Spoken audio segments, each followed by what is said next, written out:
so glad that wasn't on the recording. Okay, so we're starting 6-8. So we're just graphing our basic sine and cosine graphs. Okay, so graphs of sine and cosine don't look like anything else you've really done. They look like waves. And they're called periodic because it's basically the same wave happening over and over and over again. So when you see things that look like this, what does that remind you of in like real life? Where have you seen maybe something electronic that bounces up and down like that? A heart rate machine. What else? Mr. Soundman. Wavelengths, right? Sound, audio waves. Okay, because that's a repetitive thing that happens over and over again. So the reason that that's happening here with sine and cosine is because you're revolving around a circle over and over and over again, right? So the same pattern is happening. So let's start with cosine. And we're just going to fill in what we know our cosine values are at these 4 different locations. Okay, so at 0, what's our cosine value? Here's our cosine. Here's 0. What's the cosine value at 0? Wow. Disappointing. 1. There we go. What's our cosine value at pi over 2? Now 0. What's our cosine value at pi? Negative 1. What's our cosine value at 3 pi over 2? 0. And then at 2 pi? 1 again. Right? Good. So, let's come down now. Now, don't we have points that we can graph? I know. Shocking, isn't it? So, what's going to happen on a cosine and a sine graph, you notice that your x-coordinates look different, right? You've got pi over 2, pi, 3 pi over 2, and 2 pi. That's not always going to be the case. Sometimes you will just have straight numbers. It depends on what function you're given. But then you will always have a 1 up here and a negative 1. Okay. So now go ahead and we're going to graph that point. So we have, first one is 0, 1. So cosine always starts up at 1 on the y-axis. Then at pi over 2, we have 0. At pi, we have negative 1. At 3 pi over 2, we have 0 again. So it's dipping down, and then it's going to go back up, and it's going to end where it starts. Okay? So when you draw that graph, it looks something like this. It's curvy. Okay? So once it starts and ends in the same place, right? At the same height, that one full cycle,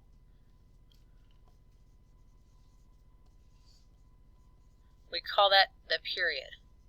It's how long it takes to start and finish and end at the same place. Okay?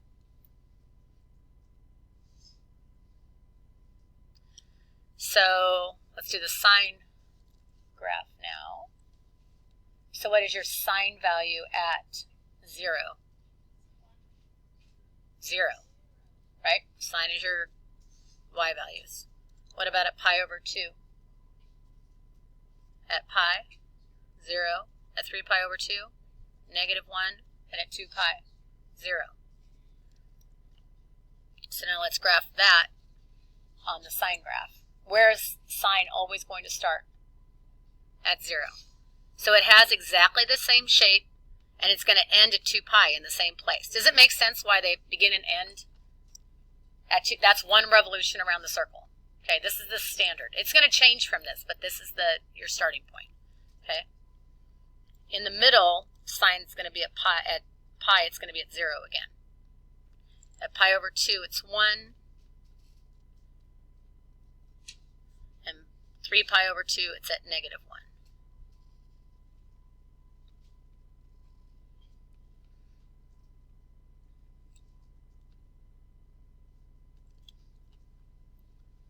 Pretty okay? Okay, so just like all the other functions that we've graphed, linear, quadratic, rational, radical, exponential, everything, those graphs are going to shift. Obviously, they're not going to stay the same. What happens when the pitch of music is higher? X. Does the wave go faster or slower? Faster, right? The higher the pitch of the music, those sound waves are hitting faster. If it's really deep, low music, those sound waves are going slower. They're hitting your ears slower, right? So that wave is going to get stretched out. So in other functions, we called that stretch or shrink, but in cosine and sine functions, we call that the amplitude. So I need to think about that like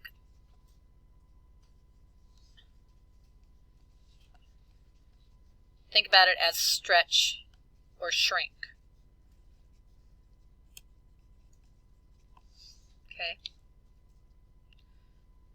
So, for example, if you had something that was like f of theta equals 5 sine of theta, then that wave is going to get stretched out and super skinny. Right? That wave's happening faster. It's going around the circle quicker, 5 times as fast. If you had an f of theta of 1/2 of sine, it's going to get stretched out. It's going slow, deep, low music, right? Does that resemble other functions that we've done? Like when you have a slope of 5x, is that a steep line or a flat line? It's a pretty steep line, right? If you have a slope of 1/2 x, that's a pretty flat line, right? All the functions behave the same. Every type of function we've done. Okay, so how long does it take, how many radians occur in one revolution around the circle? One revolution around the circle, 2 pi, right? One revolution around the circle is 2 pi. So that's our standard. So this value in here, the b value, is going to change that, either up or down. So in order to find the period, you take 2 pi and you divide it by b, whatever that number is. So, and that b value sits inside with theta. A lot of times you're going to see that as an x and not a theta. So understand that you could see it different ways. Bx. Okay. So for example, if you had sine of 4x, okay, first of all, is that moving faster or slower than the standard? Faster, right? So, actually, hang on to that question for a second. So, we're going to take this number and divide it into 2 pi. So what does that simplify to? Pi over 2. Which means that it completes one whole revolution by the time 90 degrees went around. So it's going 4 times as fast, is what it's saying.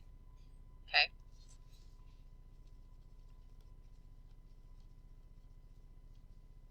One cycle. Sorry, let's call it one cycle.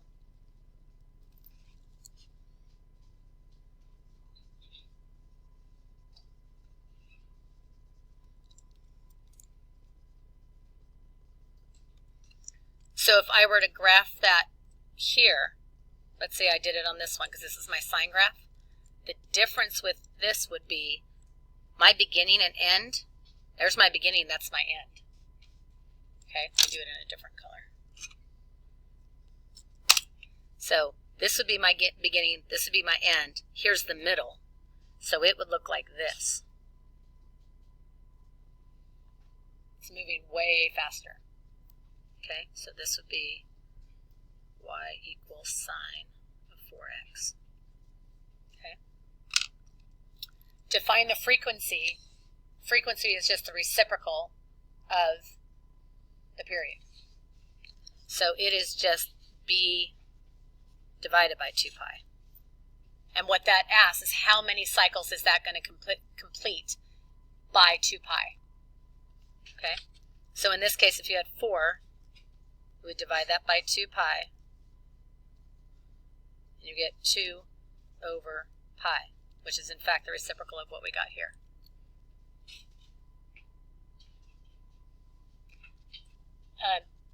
For our purposes, period is going to be more important to you than frequency. Okay.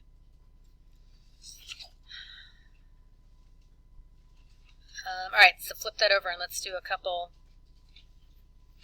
practice. So for number 1, what is the amplitude of that graph? Think of stretch or shrink. 3. And let's figure out the period. So how am I going to figure out the period? The standard is 2 pi, right, from revolution. And I have to divide that by what? 2. Okay. So what does that simplify to? So my ending point is at pi. That's what that's telling me. One whole cycle has to finish by there. So do sine graphs start at 0, 0 or 0, 1?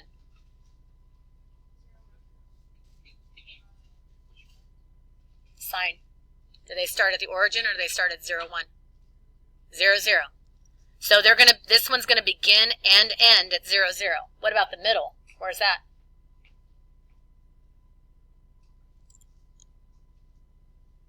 The middle for sine graphs is gonna be right back at 0. By the way, one of your con topics asks about the midline of a graph. This is your midline right there. When we had other types of graphs, what moved it up or down? That vertical shift. It was that number at the end, right? That's what this is going to do in a second. If there's no number at the end, your midline is always going to be at 0 until it shifts. Okay, so we know it has to begin and end there. Now, if I were going to the next point on my standard graph, right, I had 0, 1, right? At pi over 2, I was going up 1. But now I have to multiply that by how much? What's my amplitude? 3. So instead, I'm going to go right in between here and go up 1, 2, 3. What happens between my last 2 points? Do I go up 3 or down 3?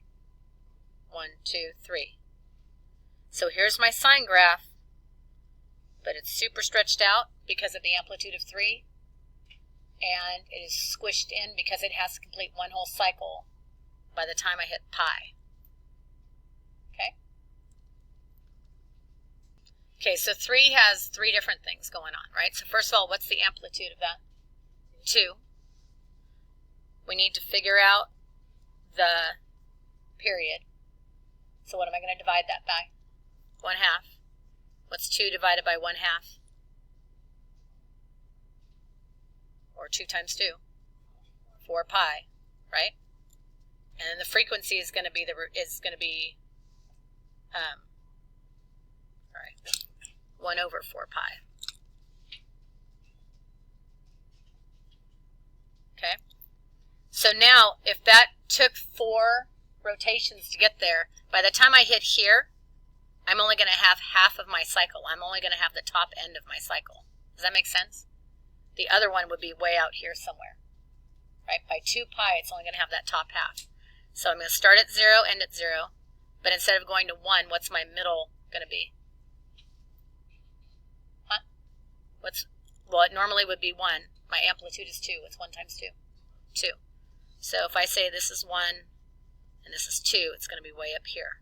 But it's only hitting half a cycle. Okay? All right. Let's stop it there.